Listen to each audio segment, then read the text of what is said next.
I am going to be sharing with you my journey to Islam. Now, I was raised in a Christian home where my brother, sisters and I would go to Sunday school every Sunday. Once that bus comes around, we would basically be on it and off we go. We also went to church. I was baptized in a Christian church. I also was confirmed in a Christian church as well. All of my friends were Christians. Everyone in my little community were Christians. And anything that consists of going to church, you know, once we were asked to partake, we were actively involved. Now, I remember one time my sister had said to my mom that she would like to change her religion, and my mom was saying to us, you know, guys, you can change your religion to whatever you want, but there is one particular religion she just didn't want us to change to, which, you know, doing my little research, I fully understood why she said that. Now, I remember one time getting my hands on a book from, I can't remember exactly what was the name of the author. So I started to read this book, and this book was about Muhammad, you know, his journey, you know, the things that he did. It spoke about his first wife and, you know, his journey as well into Islam. And I was very intrigued by it. And I didn't say anything to my mom at the time, but I knew I had the okay with her, you know, when we had that conversation, or when my sister had that conversation, and I overheard her saying, you know, you can do, but, you know, definitely not this one religion. Now, I also read that book, and I got into reading more books. And as time progressed, I kind of just, you know, forgot about it for a while. And as, you know, as so much things was happening in the world, I kind of questioned myself if this is what I wanted to do.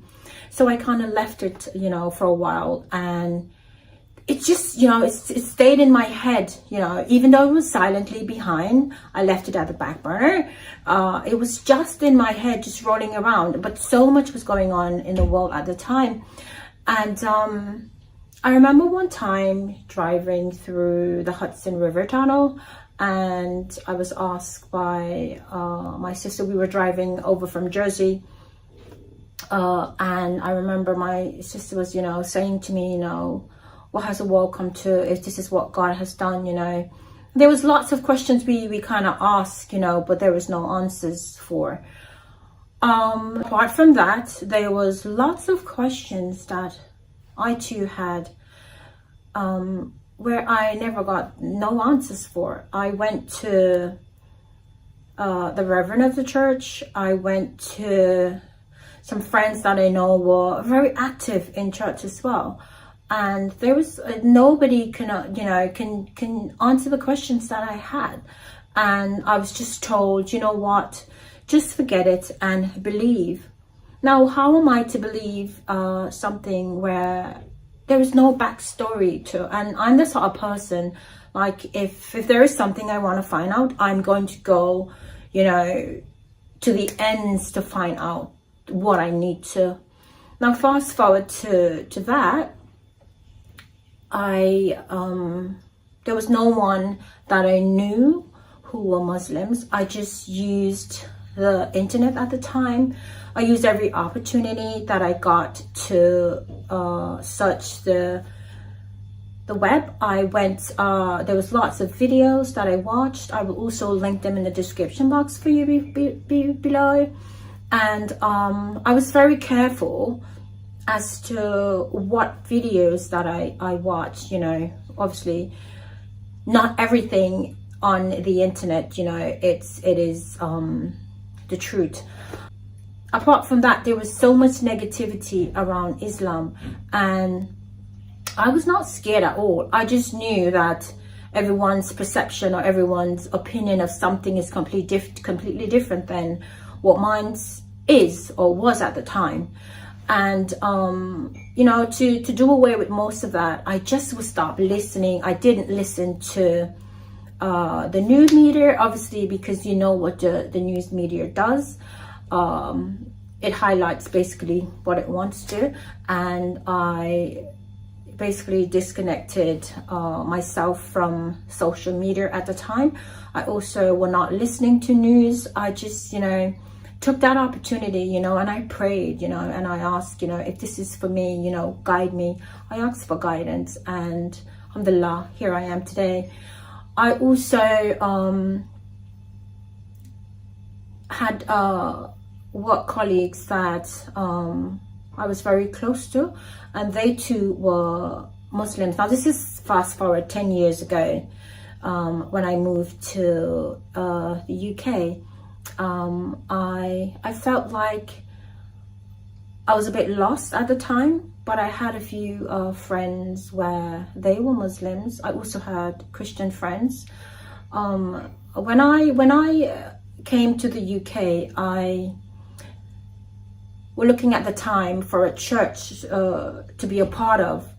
I remember going to 3 churches, and every time I went to church, I just felt so out of place. I don't know if you know what I'm talking about, but I felt, I don't want to say uncomfortable, but I just didn't feel right, you know, and I asked for guidance. I then found a church where I said to myself, look, this is what you have to do, and you just got to do it, which is what I did. I volunteered in that church. I served at the church every Sunday. I was a server or an usher, if you would want to say, and I did that relatively for about 2 years, I would want to say.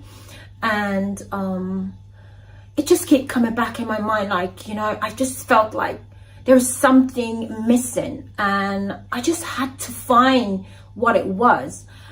So what I did, I then, you know, I used to go to church every Sunday. I then started to go every other Sunday.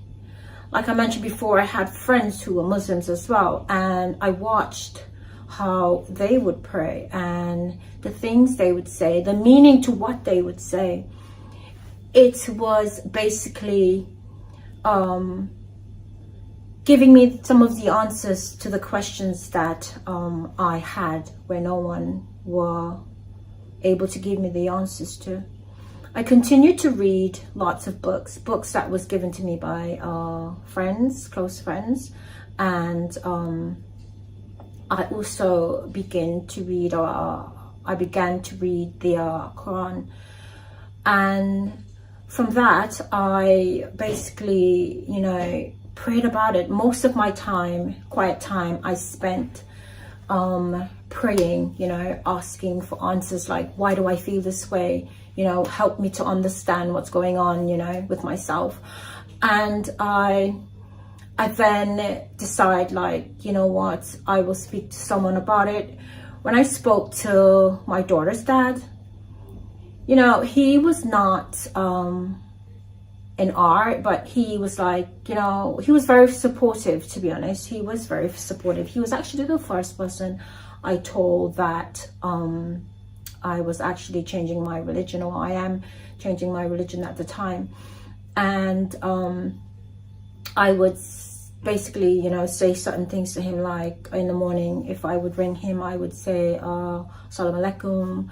Certain things he would say, you know, I would then mashallah, alhamdulillah. And he was very intrigued by the things that I was saying. And he was, to be honest, the words that he used, he was like really proud of me, that you know, I'm a brave person, which is, I am definitely a brave person.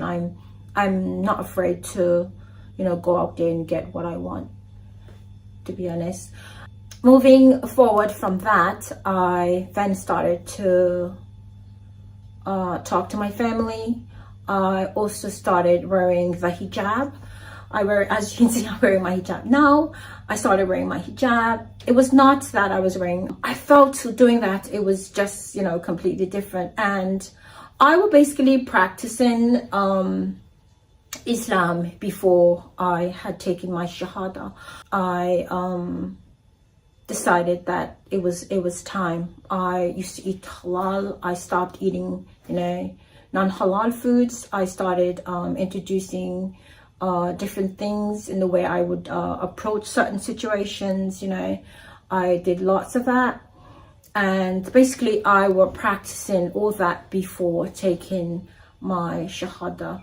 I also used to practice praying, and even before taking my Shahada.